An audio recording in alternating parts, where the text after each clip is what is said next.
श्री कृष्ण ने जब संसार छोड़ा, इस समय यदुवंश के लोगों ने आपस में लड़ाई करके एक दूसरे का वध कर दिया। परिवार के बूढ़े लोग अपने कुल का नाश देख सदमे में मृत्यु को प्राप्त हो गए।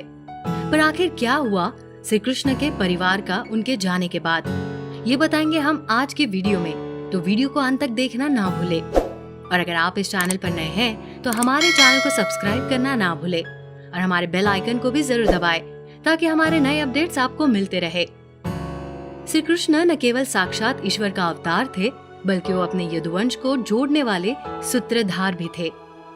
महाभारत के युद्ध के अंत तक उन्हें एहसास हो गया था कि उनका वंश अब ज्यादा समय नहीं चलेगा। महाभारत के युद्ध के 36 साल के भीतर पूरा यदुवंश आपसी लड़ाई में मारा गया। इस संघर्ष में श्री कृष्ण के परिवार के लगभग सभी पुरुष मारे गए।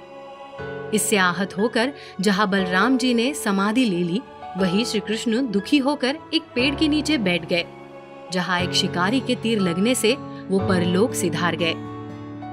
जब अर्जुन को श्री कृष्ण की मृत्यु की सूचना मिली तो उन्होंने श्री कृष्ण के परिवार की औरतों को हस्तिनापुर लाने का निश्चय किया।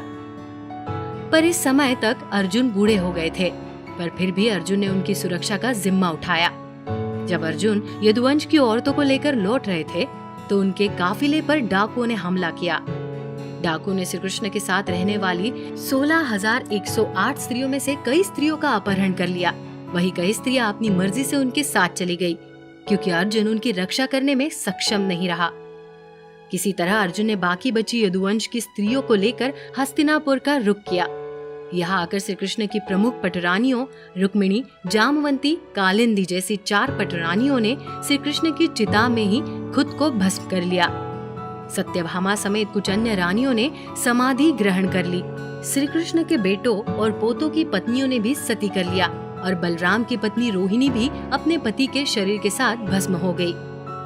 कुछ ग्रंथों के अनुसार श्री कृष्ण की 8 पटरानियां भगवान शिव के अलग अलग अंश से बनी थी और श्री कृष्ण के जाने के बाद वापस उनमें समाहित हो गई। एक और विचार के अनुसार श्री कृष्ण के साथ की 16,108 रानियां कृष्ण की बांसुरी से निकली अलग अलग राग रागिनियां थी, जो कृष्ण के जाने के बाद वापस श्री कृष्ण की बांसुरी में समाहित हो गई। कुछ कहानियों के अनुसार श्री कृष्ण की बची हुई रानियां और यदुवंश की और भी स्त्रियां वृंदावन चली गई थी, जहां वो यहाँ की गोपियों के साथ रहती थी जब तक उनकी मृत्यु नहीं हो गई। कहा जाता है कि यदुवंश में श्री कृष्ण के पोते अनिरुद्ध की पत्नी उषा बची रही, जिसने वज्रनाभ नाम के बेटे को जन्म दिया। उषा यदुवंश की वो अधीरी स्त्री थी जिसने श्री कृष्ण के प्रत्यक्ष दर्शन किए थे। उषा के ही कहने पर वज्रनाभ ने श्री कृष्ण की मूर्तियां तैयार की थी। आगे चलकर वज्रनाभ ने मथुरा की गद्दी संभाली और यहाँ उन्होंने श्री कृष्ण की 3 मूर्तियां स्थापित की। तो कैसी लगी आपको हमारी ये कहानी? हमें कमेंट सेक्शन में जरूर बताइएगा। ऐसी सच्ची और रोचक कहानियों के लिए हमारे चैनल पे बने रहे। धन्यवाद।